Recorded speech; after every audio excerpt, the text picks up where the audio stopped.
In 2014, I made my very first e-course called Self-Love, the Key to Happiness. And I went through and updated it so that it didn't look like it was made in a paint program because back then I didn't even know how to make anything. Finding out how to screenshot things was like a big deal for me. Gosh, it's such a good program though. I have guest lectures with like 10 different people on all of these different topics on self-love and mental health. One of the lectures was missing. So I had to go through and I had to make a new video lecture because I still had the outline and I've decided to share it here with you today. So it's still in the e-course and it's here now for you and you get to watch that for free today. And the way that you can access that e-course, the Self-Love 101 Key to Happiness, is inside of the Merriment Makers membership. So this is the mental health miracle. This is the most individual and unique resources on mental health and self-love of any online community on the internet. And there are fun ways in there for you to relate to self-development. There's real life practices and homework and challenges to elevate your spirits and your standards so that you can feel good fast. It's my favorite thing I've ever created. When you join, you will get 30 modules and 1,000 resources. It's crazy. There's 8 new modules every year. There's 3 daily downloads every single day. There's good news texts straight to your phone. There's a happy newsletter, double-sided in color, real, that comes straight to your inbox no matter where you are in the world. There's Q&A and group coaching every 6 weeks. There's a birthday card that comes to your door and a real membership card with the 10 commandments of merriment on the back that comes to your door. There's 24/7 chat and a Facebook community. And honestly, this group rocks. So now there is even a new offering in there of my signature original e-course of Self-Love 101, the Key to Happiness. And I also put in my body positivity advanced course in there too. So it just keeps getting overloaded and overloaded and overloaded because these babes are spoiled. So if you want to join, go check out uncustomary.org/merriment-makers and check out all the testimonials and all of the reasons that you can get so many resources on personal development, fun, and self-love and mental health for, I mean, like 5 cents a resource. It's insane. Thank you for joining me on the Merriment Making channel, where we talk about mental health, confidence, self-love, and more. I'm Mary England. I'm a merriment maker and your coach, here to help you liberate your inner child, reconnect to your joy, and embrace all the things that make you weird and unique so that you can feel good, have fun, and live life to the fullest. If you want to discuss your specific and unique needs and issues, you can check out how to work with me at uncustomary.org. I've also got more classes, trainings, pep talks, good news texts, happy mail, podcast episodes, printables, books, workbooks, decks, an inspiration hotline, and of course, my signature program, the Merriment Makers membership, which encompasses almost all of these things all together. So that link, of course, is in the description below, and I'm also on social media at Instagram and Facebook at Merriment Maker. While we're at it, make sure you hit subscribe to the channel and hit that notification bell so you never miss an update. If you're a little jarred to see me and you didn't watch the introduction video, one of the videos got lost from the old compilation of this course. So this is Mary 10 years later, and I didn't want there to be a lack of a video for lesson 8 on releasing negativity. So I am here to actually deliver this lesson and make sure that this is cohesive. So that video is lost forever, I guess. Maybe I'll find it on an old laptop, but I did my hardest to find it through the cloud and old hard drives, and I don't know. I think it got mislabeled, and I think the mindfulness episode was labeled twice as lesson 8, lesson 7 and 8 rather. So it's missing. It's okay. And in an act of self-love, we are just going to remake it and continue on because I still have the outline. So we're going to go through this and enjoy. What is negativity? Negativity is kind of difficult to define because it's very relative. Morality, negativity, so many things in this life, most of them are subjective, they're abstract, they're on a spectrum. And when something is relative, it is one thing for you, one thing for someone else, and one thing for you on one day and one thing for you on another day.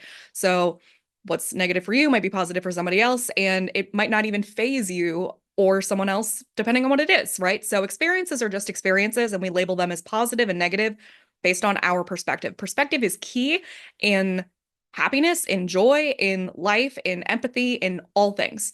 So perspective is also very key for us understanding negativity. When I talk about negativity, I'm really just talking about things that are not supporting you, things that are not working for this current version of you and the one that you want to step into. We talk about things that, our highest self, our future self, our favorite self, whatever you're thinking of. And that really just means the goals that you have and the things that you want to do, the things that you want to become, the way that you want to be, the way that you want to become, the way you want to show up, the things that you want to do before you die, right? So if you are doing something that doesn't feel good, then that's negative, right? And if you're doing something that doesn't match the kind of thing that you want to do, that's going to be the kind of person that you are now, or that you want to do, or that you want to be, the kind of person that you want to become, then that's also negative, right? And we kind of like, we need to, we only really need to shift our mindset to think about the things that we are doing as positive and negative as it relates to ourselves, our goals, and our future. So even, when we talk about like toxic people or whatever, it's not that they're toxic, it's just that they're not good for you right now. A lot of people that you were hanging out with were probably good for you at some point, because it matched with what you wanted to do. Like I remember when I was doing drugs, those people were good for me then because I wanted to do drugs. But as soon as I decided that I didn't want to do drugs, those people weren't good for me anymore because they were supporting something that I wanted to quit, right? So that's just what perspective is. It's imperative for understanding negativity. And here's another example. So like being extremely jealous of somebody to the point where you are constantly comparing yourself to them is going to make it really hard for you. It's going to inhibit you from taking your envy as a call to action, right?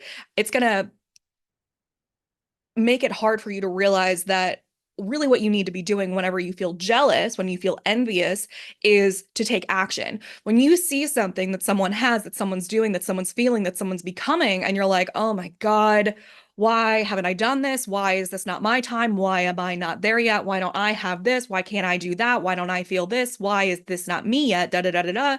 Then all that is you feeling like this is a desire that I have now. This is something that's going on my goal list. This is something that's going on my vision board. This is something that's going in my journal. This is something that is going down in my life as something that is a construction of what I can become, right?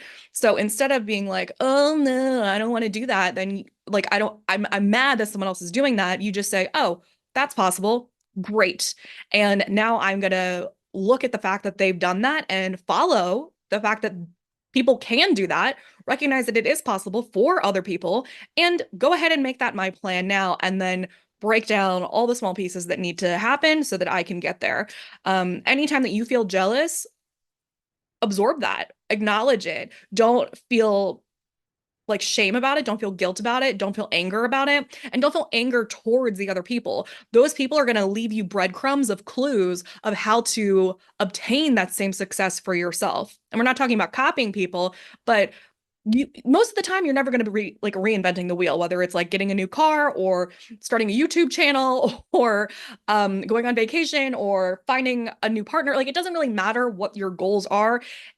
Most people have done a version of that thing before. And if you are completely innovating something, then you're going to have some sort of intuition about how to do that too. And you can still go out and collaborate, and you can go back to the lesson 6 on reaching out and do that too. And also, now that this is inside the Merriment Makers, there's other modules and further examples of how to do all of these things, right? We have extra resources, extra examples, and it's so cool. So anytime there's an action of feeling of jealousy, which this is another thing with releasing negativity, right? This is a chapter that I created 10 years ago. And this is something else that I want to say about this. Like, yes, merriment making is about, and self-love ideally is about, feeling good as much as possible. Absolutely. We want to inject joy and feel joy and put ourselves in the way of joy and inspiration and muses and beauty and love as much as possible so that we can stay in that vibe, that vibration, that energy, that parallel, that universe as much as possible. And a lot of emotions that are coming up really are distractions. They are ways to self-sabotage ourselves. They are ways for us to distract ourselves. And basically, a lot of the time that we aren't doing something, it's a way to hide from who we want to be at the core of ourselves. When we get into a bad relationship, it's like, oh, well, that's actually because I don't really believe in myself enough to go after my biggest dream. I'm not going to write this book because like you're not saying it consciously, right? You're not being like, oh, well, I'm not going to write this book and instead I'm just going to get into this like weird codependent relationship. That's what I'm going to do instead, right? You're not saying that consciously, but we do that. And whatever that thing is for you, you have done that probably, right? There's a version of self-sabotage that you do and then you get to blame that thing for why you aren't being yourself. It's easier to blame an external circumstance instead of taking ownership and responsibility. I was on a tangent with that. So we want to be in the way of joy 24/7. We want to feel good 24/7. And two things. We want to feel as good as possible, as much as possible, but and when we ignore and avoid other emotions that are categorized as negative, like anger and fear and jealousy and disgust and anything, right? Really, a lot of things that aren't just enthusiasm and happiness and joy and fun and, surprise, like other things like that are categorized as positive. Anything else falls into the negative category. So whenever we experience and are feeling something that's an emotion that's in the negative category, we think that we need to plow through it, release it, do a bunch of work, or just avoid it. And most people will really just avoid it, right? So merriment making, now you have actual modules to go through and tools and resources about how to embody those emotions without avoiding them, the opposite of avoiding them, to actually embody, to process, to use somatic awareness, to really define your anger communication, your types of anger personalities, the way that you can utilize the tools that you have at your disposal, whether they're labeled as negative or not, and figure out like, what is it that I'm feeling and how can I process this? And most of the time, when you are experiencing something negative, it doesn't need to sit there that long. We're just avoiding it so long. We can really only feel a feeling for, I think it's 90 seconds. And if you really sit with it, if you really sit with it, it's like 90 seconds that you can actually hold it and experience it somatically, okay? If you give it full power. And then it passes a little bit. It doesn't mean that it's gone forever, but in that actual moment, it won't be that intense after if you can tolerate it for 90 seconds, it'll go a little bit through you, okay? And a lot of the time when people talk to me in the Merriment Makers, you guys are talking about how you'll do these practices where you're actually sitting with stuff and you're like, and then it just kind of went away. And you'll send me these emails and I'm like, yes, yes, exactly. So it's not that we are necessarily like we're definitely not avoiding negativity. We're not bypassing, we're not, avoiding any of it. We are understanding it, we're becoming aware of it, and we're also realizing that this is the second part that I was saying, one and two. Like we're acknowledging that these are part of life. This is part of a human experience. We are multidimensional, multifaceted, and to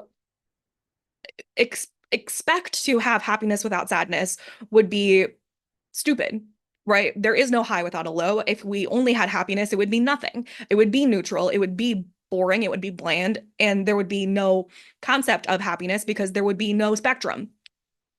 And we do give way to a lot of emotions that are, like I was saying before, distractions and not helpful to where we want to go and who we want to be. And a lot of the times we are kind of just allowing ourselves to dwell and mope and martyr in places that aren't really helpful. We stay there too long because it feels comfortable. Depending on how you grew up, maybe you had a really chaotic household, maybe you have a history of depression, and it just feels cozy. And you can't really explain it, but it's like Sometimes I will wake up sick and I'm like, oh, yeah, that's awesome. I'm so excited that I woke up sick. I get to do nothing today. And there's something about me that's really excited that I get to self-sabotage. And I'll like kind of like want to milk it a little bit. And I want to just, I don't know, there's something in me. And I mean, I grew up in a very chaotic household and I grew up with a mother who was a deep martyr. So there's something maybe potentially in my DNA or definitely in my upbringing that is showcasing me how to utilize those behaviors for attention and to not get to where I want to go because it's easier to struggle. I'm going to tell you right now, it's not easier to struggle. It's not easier to do anything. You're always exhibiting energy no matter what you want to do. It just depends on how you want to do it. So you can be full of anger, you can be full of guilt and self-criticism, but it's actually just going to prevent you from feeling confident, which is what you want to do. Anything that you want to do, if you have any goals, which hopefully you do, you will need confidence to achieve them. You just will. So if you want to go after your dreams, you need to be confident. You need to develop healthy relationships. And anger, guilt, shame, self-criticism, those are things that staying in them, it's just not healthy. We can argue that anger is helpful, that sadness is perspective, that so many of these things are helpful, but anger, guilt, self-criticism, these are crazy to stay in. Is it good to avoid them? Is it good to bypass them? No. You definitely need to acknowledge them and figure out where it's coming from and why and the root cause and address it. But to just be like, well, now I'm guilty. I'm self I'm I hate myself. Like whatever. Like it's just and anger is also it's a it depends. Are you angry because you're realizing like there is something in me that my values are being mistreated. I don't feel valuable. I don't feel like this is right. This is not a justice for me or my community or something. And I want to change it. So this is like the same way with envy and jealousy. That's a call to action. Is that something that you're like lit up about? And anger is such a fuel for your fire and you want to go do something. You feel charged. Yes. Or are you just angry because you're having a bad day and you want to take it out on every other thing? Or you're angry at yourself because of guilt and self-criticism and shame. And you are just like a rampage of fire and war out on everything else. And it doesn't matter if it's a chair that broke or a car outside or your husband or your neighbor, it doesn't matter, but you are going to be angry at everything because you do not love yourself. Those are completely different scenarios. And one of them is not good and helpful. So, yes, all emotions are important. And we know that we can't have happiness without sadness. And experiencing all emotions is part of the human experience. And we need to work through these aspects of our emotional existence instead of just letting us consume us. So, make sure that you go through the embodiment chapter, a module, the somatic awareness practices, be able to acknowledge and figure out, be able to identify what your emotions versus your feelings are. And as soon like most of us just can't even identify them. Even your goals, right? You say that you have dreams, big dreams, but tell me what they are. Tell me what the steps are. We need to be able to communicate, to identify, even with ourselves. Sit down with a journal, sit down at a table, and you tell me what you want to do, and you have no idea how to say it. It's a big problem. I'm there. I'm with you. I understand exactly what that feels like. I do. But that doesn't mean it's not a problem that needs to be worked through. And it's the same with your feelings. But go back to the first chapter, the embodiment chapter. It's why it's first for a reason. Okay, but so what is contributing to all of this? Stress. Stress. Most negative experiences, feelings, beliefs cause stress, and stress is very closely linked to negativity and its effects. And this is, again, it's so interesting for me to watch myself like look through this old outline and be like, yeah, I mean, of course, right? Conflict, pessimism. This is 101 stuff. Yes, absolutely. This is a 101 class. The same way that optimism and pessimism can has the power to change your life. Pessimism and your mind's negativity bias, which is easily focusing on small frustrations throughout your day and what's going badly. Basically, like you're constantly looking for. So, like when you're making a gratitude list or you have a gratitude practice, right? I'm sure that I talked about that in the first lesson of appreciating life. There's no way that I didn't talk about a gratitude journal, right? So when you do that, there is a way to basically your brain becomes trained to start looking for things to put in your journal. So that also happens when you have this like anger inside you and you're looking for other things to be like, if you believe that people are shitty, the world will show you shitty people. If you believe that things are good, the world will show you good things. So that is your brain has a bias in general. Now, unfortunately, as a default, as humans, we are set to negativity. We are set to a negativity bias, like a negative confirmation bias to constantly believe that things are scary, that things are fearful, that things are dangerous. And it's to keep us alive. It's in survival mode. But if we're constantly like not trying to fix that, to reroute that to a positive set situation of being like, no, I actually do believe that people are good. I believe in positivity. I believe in sparkly linings. I believe in the better outcome.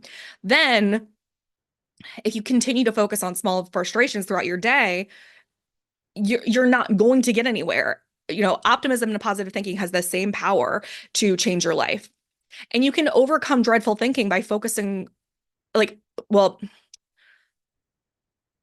I'm saying this wrong. Being overcome by dreadful thinking or focusing on what's going bad in your life doesn't leave you any room to grow. Pessimism doesn't equal reality. Pessimism, the same way that like radical optimism doesn't equal reality either. That's another level of delusion, right? We believe in practical optimism here. So pessimism is a perspective and really exists whether you choose to view something in a positive or negative light. Like I think that both sides of things, of pessimism and optimism and both extremes are viewpoints that don't really necessarily help you on either way. So I think in my personal opinion,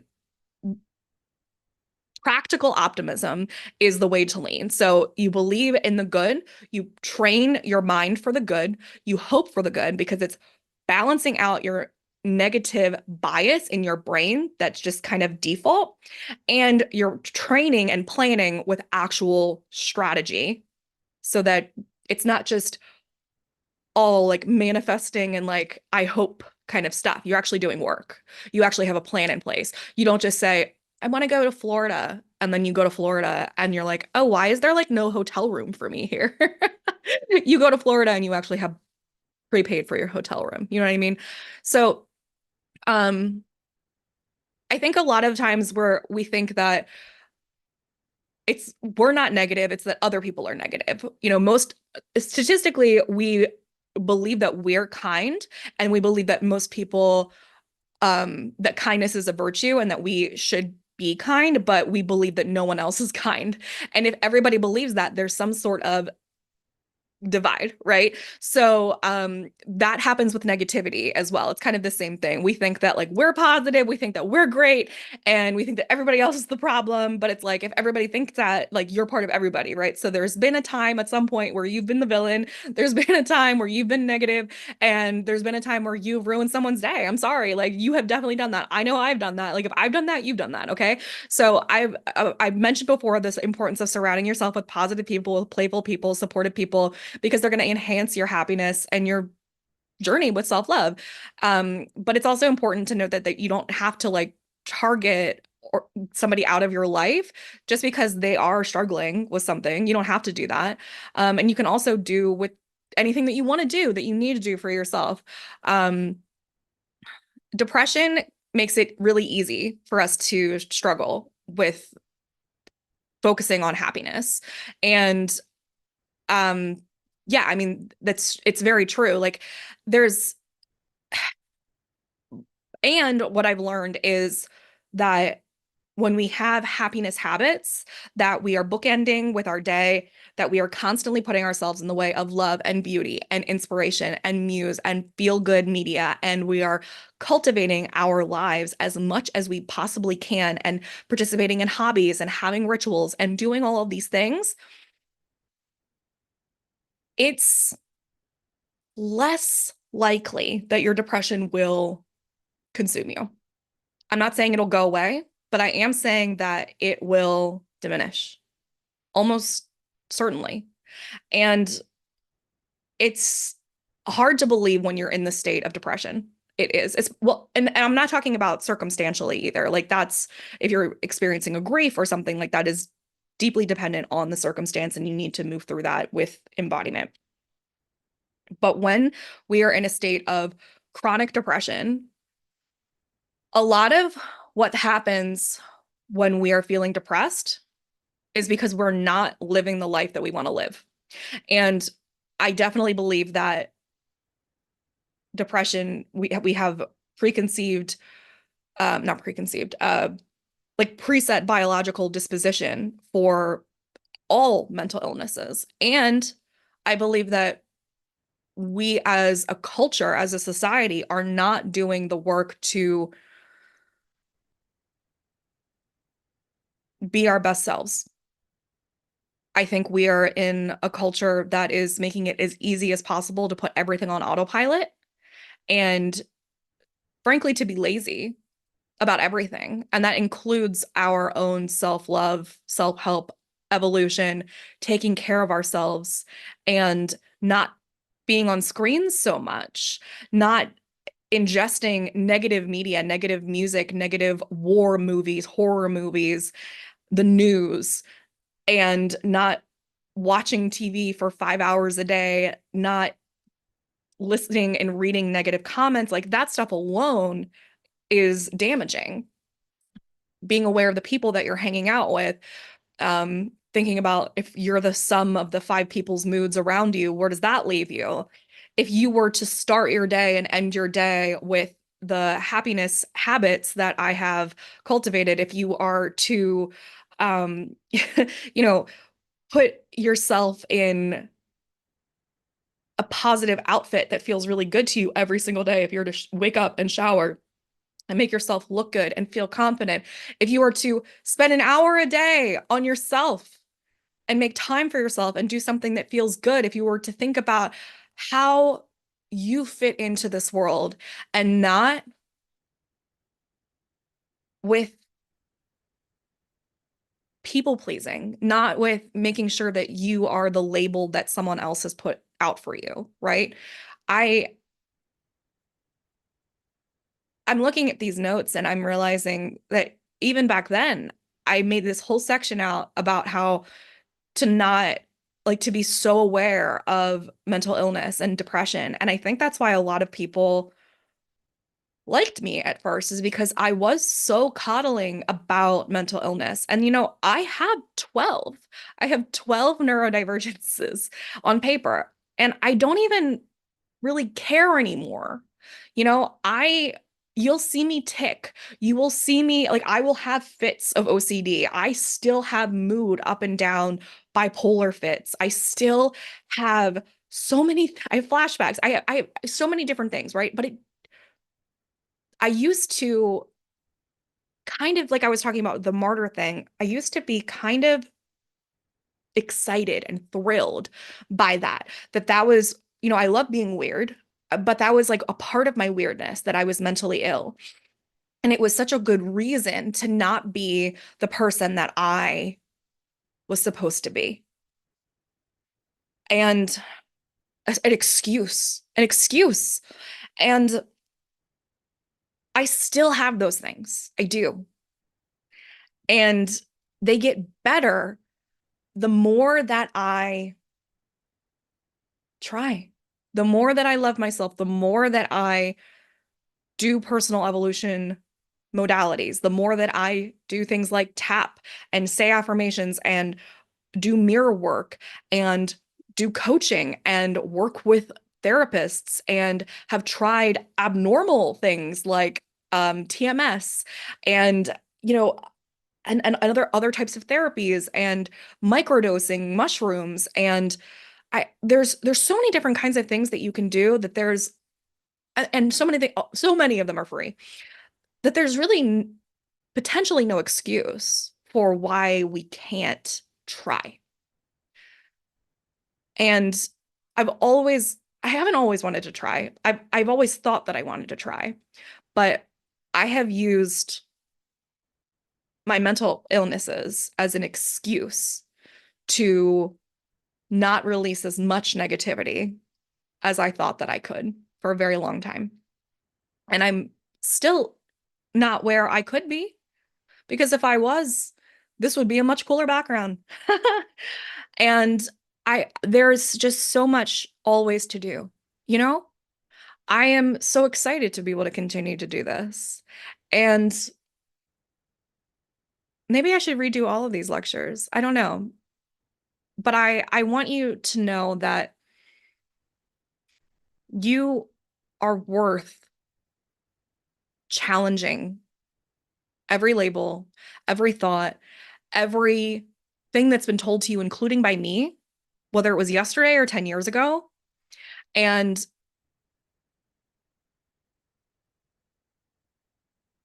mental illness is real and it doesn't have to rule you. There are solutions for everything. There are possibilities for everything. It doesn't mean that you heal. It doesn't mean that you go from like solid to stripes or something. Like it's not completely different. It's just different. It's like when you break an arm, like you can tell that the bone was fractured still, but it feels so different. It feels so different. It's so different. And the best way that I can describe it is space. Space in your brain. You have space. Because I I mean, even before I wrote this, I described myself as a walking symptom. I was just I, it was constant. It was constant. I couldn't do anything really. Everything that I did was motivated and controlled by OCD. Everything. And and I mean, when I started my business, it was after I had done cognitive behavioral therapy. And then I was still so affected by mental illness that it was showing up everywhere that I wrote, that I felt. And now I tell you all that I have mental illness when I meet new people, when I write a bio, because I think that it's relatable.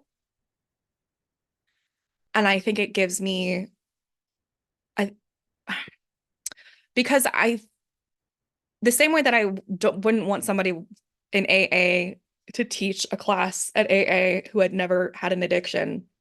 I want people to understand that I'm not telling you to be happy from like, hey, I've always had money and I've always been happy and I've always been like, I've never struggled with weight and I've never struggled with addiction and I've like been, never had a mental illness. Like that's why I explain that I have neurodivergence and mental illness and a history of that. And that there's a lot of them. It's not just like, I'm like kind of OCD sometimes about my pens. That's not what is happening. It used to prevent me from leaving the house. And my point is that if I can, when people say things like, if I can do it, you can do it. I'm starting to understand that when people say that in a book, most of the time, I think they really mean it. I think they really mean it. I think that they are like, dude, seriously? Seriously, I thought I was fucked. I thought this shit was hopeless. And I never considered myself to be somebody that had willpower. I never considered myself to be somebody that could change something. And now that I realize that this is what it took, I can say that you can do this too. Because we look at these things that we need to let go of, this releasing negativity as something that is so daunting. The logistics are so high stakes. It's like we don't know where to start and we just get overwhelmed and don't do anything instead. We think that only successful people, only rich people, only strong people, only thin people, only non-mentally ill people, only da-da-da people, only whatever can make that kind of thing work. And I think sometimes, I gotta say, I think sometimes that feeling comes from the fact that like a lot of people who have success stories look a lot alike. They are all thin and tan, and now everybody's in this like uncanny valley of like Botox and fillers and stuff. And because I do think that once you get your shit together, you do end up losing weight because you start to you release everything, man. You release everything. So you start to get all of the pieces of the pie of self-care and your balance of the life wheel together. And if that's like the last one, it ends up coming. But you start to figure out everything. You start to figure out your finances and your fitness and your relationships, and by the time that you're like ready to share all of this, and you feel, and a lot of time people feel confident to talk about, you know, how I did this, and you're hearing from somebody who has a $1 million house and a six-pack abs and a really big engagement ring and a yacht, and you're like, well, this is a lot. I can't even I can't even fathom one of these things, and you have everything that I can even imagine. Why should I listen to you? Like, it's too hard, you know? And maybe that's what you want. Maybe that is the only person that you feel like you can listen to. I mean, I completely get that too. Like, you only want to listen to somebody who has all of their shit in check. And I get that. I get that. Psychologically, there's something called the halo effect, where when you see one thing that looks like they have their shit together, that's not what it says in the textbook, but that's what it means, then you assume that other things about their life are in check, and you're more likely to trust them. But I think sometimes, I mean, I know that if I'm like this, other people, when one person raises their hand, three other people have a question. So I know that if I'm like this, that other people are like this, meaning sometimes it's hard for me to take advice, or at least it has been in the past. I'm not really like this now, but I know that on this journey here in the past 10 years, looking at people who have so much and are just like now entering this world of like discussing and sharing um their tips for personal development or finance or whatever, and you're like listening to Hermosi talk about how he has $20 million in his bank account, and he's like telling you how to like start something, and you're like, oh my God, shut up, right? Like, I love Hermosi, but like when you first hear that stuff, you're just like, how how dare you? I have $5. How dare you? How dare you? Right? Um, I get that. And I think that that's why I feel like it's important for me to still show up as I'm doing all of these things, to still tell my story as I'm at different levels, even though there's going to be some people who will never listen to me while I'm overweight. They're going to be like, well, if she can't get that together, why should I listen to her? Right. And it doesn't matter why I'm overweight. It doesn't matter if I give context to it or not. Or for some people it might. But as soon as as soon as that visual is there, everything else I say is null and void. Or the way that I dress, null and void, right? Or until I make a certain amount of money and like say that, or like, or until I have a certain house. Like, there's certain things that are like standards for people about why or how they will take advice from someone. And I get that. But I also think that maybe more for my people, my audience, that it's like, I want you to see that it's doable in chunks. Like, all of this happens, it doesn't just, this shit doesn't just happen overnight. You don't release everything and you don't get everything all at once. This has been, for me, so long. It feels so long, and sometimes it feels really exhausting. So, yeah, I just want you to know that you can do, you can start with anything. You can start with anything.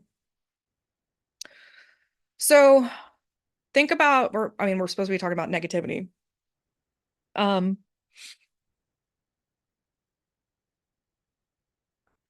when other people are negative, you have to try to remember that it's about them.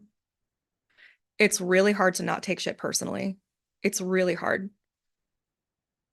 The more you build up your confidence, the more you'll understand that it's about them and not about you at the core. The same way we were talking about like earlier, if you're angry and you're like going on a rampage, that's what happens most of the time. People are just taking stuff out and they're not in any sort of confidence or love themselves. And that projection is all That sounds so new agey. The projection is all fear. But yeah. And the more reps you get with conflict, the more reps you get with being able to handle negativity, the better you'll get at it.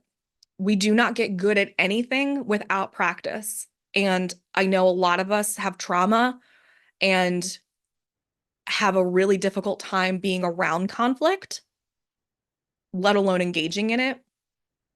And some people need like 3 days to come down and need to take off work after any sort of conflict or even just being around it. And I need you to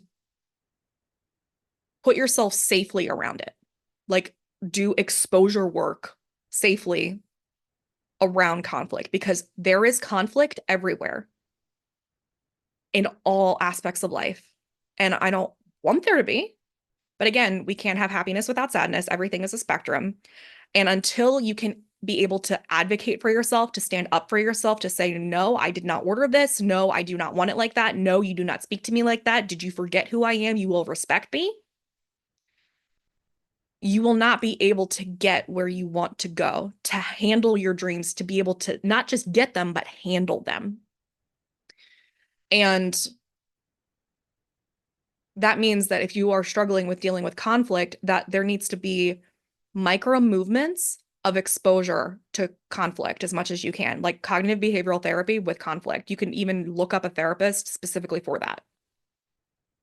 But until you're able to handle conflict, you're not going to be able to, you can't avoid conflict.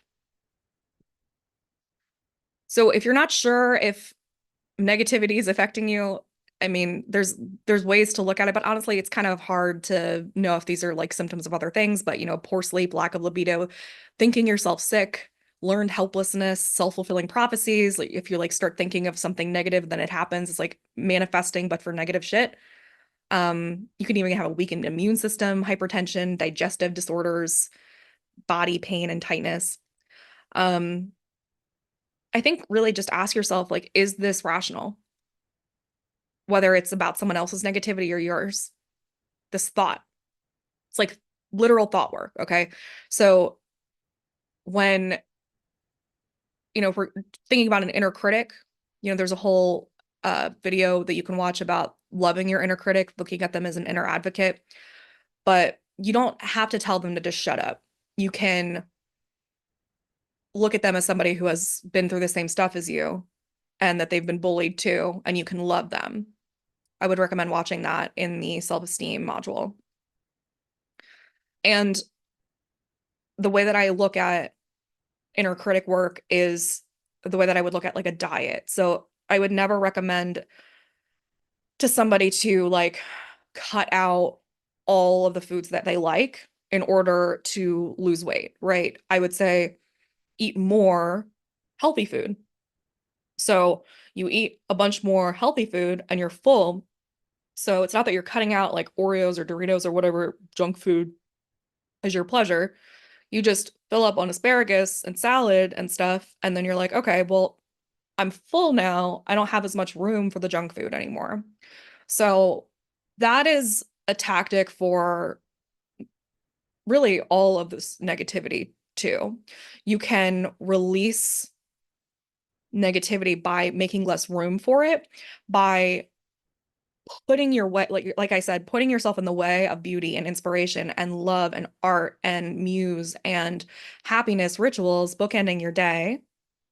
So when you have, if you're constantly putting yourself with like pep talks and affirmations and EFT and positive podcasts and motivational talks and speeches, like there's, those are your vegetables, right? And then your brain doesn't even have as much room to talk to you in a negative way. It's like you you don't have as much room to think about that stuff. It's like you just start feeding yourself more positive. And there's a whole worksheet in there about, the inner critic, how to work with your inner critic, how to do mirror work, all of that stuff. Go to the self-esteem module. And in terms of shame and guilt, these are considered like the lowest emotions on the totem pole of like energy. But I gotta say, that guilt isn't always a bad thing. We are wrong, we make mistakes, and guilt is basically just a feeling that we get when we're recognizing that we're wrong and we don't want to do that thing again. And that's good. Sometimes I feel like we should feel guilty, right? We should want to confess something when we do something wrong that's out of line with our moral compass. But shame can be rational, it's just whether or not it's helpful to you. Guilt might lead you to a necessary action, like learning from your mistakes or making an apology. But sometimes shame just ends up looking like self-loathing versus taking accountability. And that's the difference. It usually also isn't based in reality. It's like based on things that other people told you that you're supposed to be ashamed of. And those usually aren't your own beliefs. And a lot of times they can lead to more internalized versions of negativity and unhealthy behavior, like eating disorders and self-harm. Excessive worrying is another thing that I know a lot of us deal with. So worrying can make your body react the same way that it does during fight or flight. You're basically every time that you're worrying about something, you're putting your body in the state of arousal as if you're in a really dangerous crisis scenario. So you're giving yourself an adrenaline, adrenal rush that can lead to adrenal fatigue. Um, and consistently putting yourself in this physical state can have really, really bad effects on your physical and mental health. And this is another reason that we're getting much more anxiety as people, as a nation, as a world. It's a fairly common symptom and disorder, and excessive worrying is really tied up with this. And we are worrying about things that we can't control. That's the thing. The unpredictable stuff, we are past tripping or we're future tripping. So you have to identify which one you're doing. Are you worrying about stuff that you did that you're like, oh, I didn't do that right? People probably are worried about that. Like people probably were judging me, da da da da da. I wish I could go back and fix that. Or are you worried about like, how am I going to make this happen? What is this going to look like? How are people going to interpret this? Like, how am I going to deal with this tomorrow? Like, how am I going to cancel this? Like, which one are you focused on, the past or the future? Some people are doing both, but usually there's one that you're more focused on, and then you can look up resources for that. But really, at the core of all of it is always your fear. Anxiety is fear-based. So I recommend going into like facing your fear head on. I think exposure is the best thing to do in controlled doses, and to look at the worst case scenario. I was talking with someone and they were telling me that they were worried about that they were anxious. They were up all night the night before. And they were telling me that they didn't sleep. And I said, why? And they said that they were having they have a physical disability and they're worried about what that's going to look like in a few years. And then they said that they were also worried about something that was happening at work. They were having like a software update and they were worried that they're a little older and they don't think that they're going to be able to keep up with the new changeover and how fast it's happening. And I said, okay, well, let's worst case scenario this. What's your biggest fear? And they said, one of the two things that they explained to me, one of them is a very large physical disability that can take away their ability to walk. Okay. And the other one is at work with the software, right? And both of these are also dealing with autonomy, right? There's the connection there. And I said, what's your biggest fear? And they said, well, not being able to deal with the software update. And I said, no, it's not. And they said, no. And I said, no, it's dying. And and more than that, it's not being able to have control over your body. And they looked at me like really scared, like, what are you talking about? And I was like, you're not more scared of not being able to walk than you are of not being able to use that program. And they were like, yeah, I am.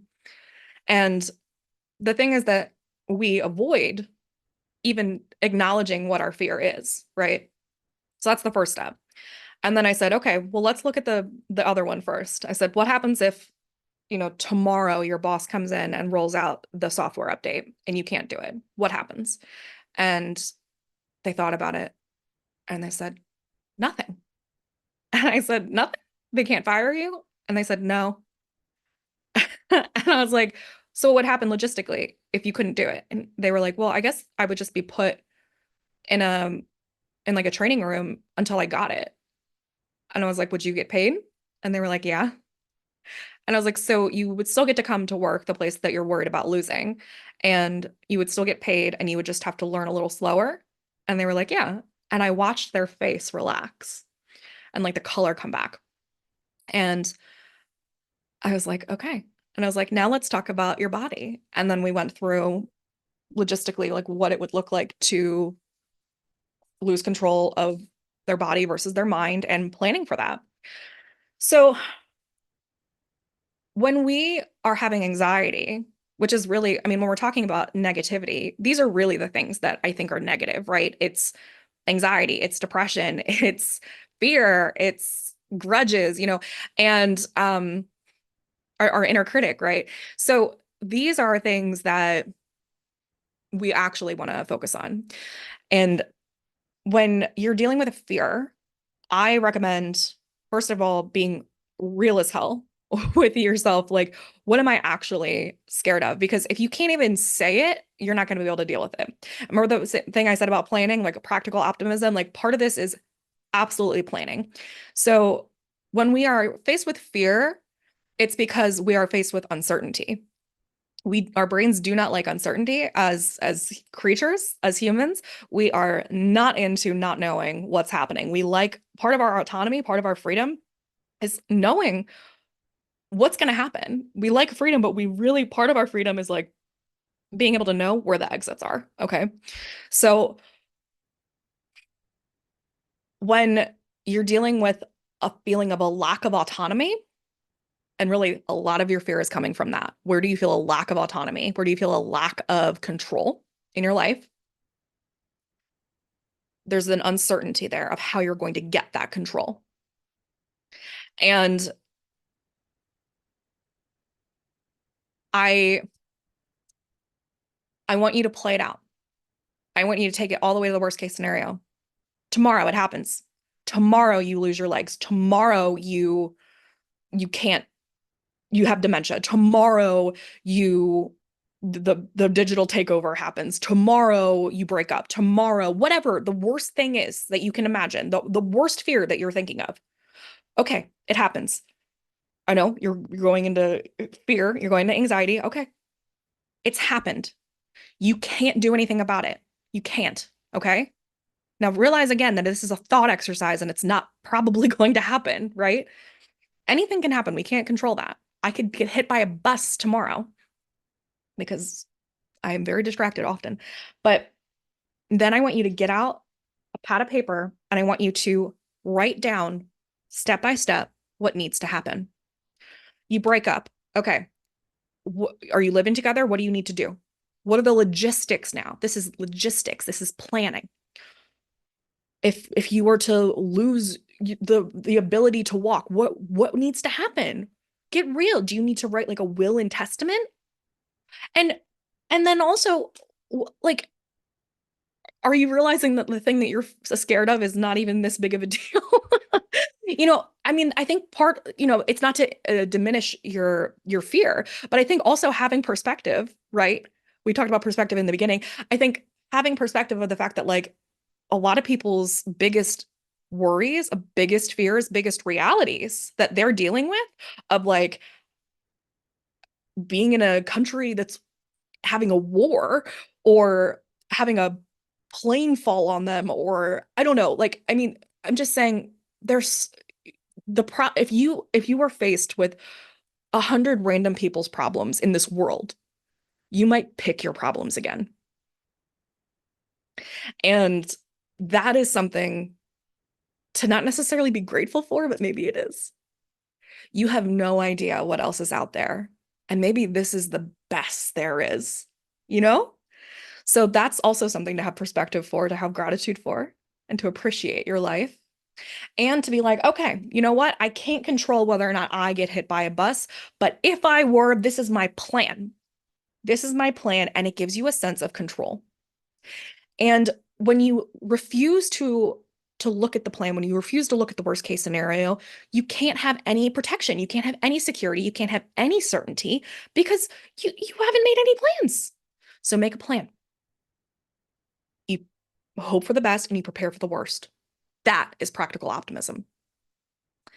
Okay.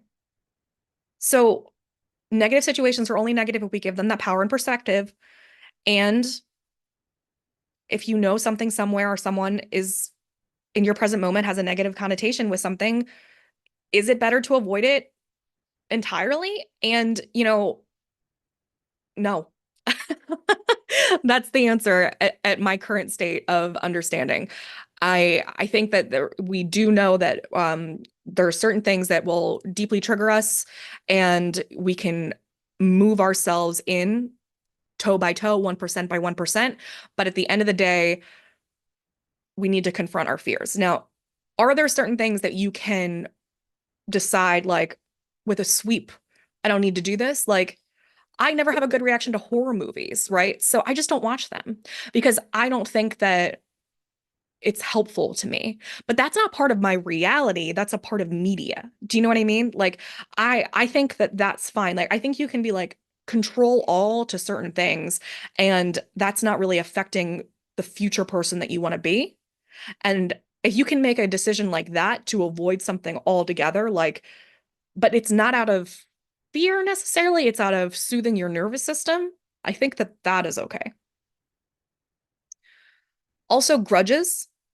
So, a lot of anger that we have, a lot of anxiety that we have, a lot of depression that we have is anger held out of anger towards someone specific, out of resentment, out of bitterness, out of potential trauma that have happened before in regards to a specific person and or circumstance. And basically forgiving somebody after an argument, after a transgression, after a trauma of any kind, and that act, the idea, the openness of 1%, of 0.1%, to the idea of potentially putting yourself in the perspective of why that might have happened and being open to the idea of forgiving them and yourself, because a lot of the time the reason that we think that we're mostly mad at them, but if you actually go into it, you're a little bit mad at yourself for, quote, letting it happen. There's a lot of blame that we put on ourselves, and it shouldn't be there, but we take a lot of responsibility for why this thing happened.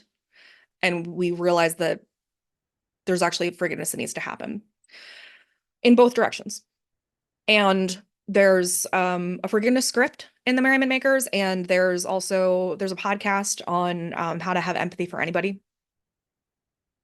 in the kindness module. But yeah, that can reduce your sadness, hurt, anger, and physical reactions like stomach pain, dizziness, anxiety. And it also just applies in general, forgiveness, I think, to let yourself make mistakes and not to dwell on them. You make a mistake more than twice, then you're repeating a pattern and you're not learning. Learning is applying new knowledge to a new scenario. But your goal in life is to learn and grow, and mistakes are important to make. That is how we make adjustments. That's how we learn. But yeah. Okay, and let's look.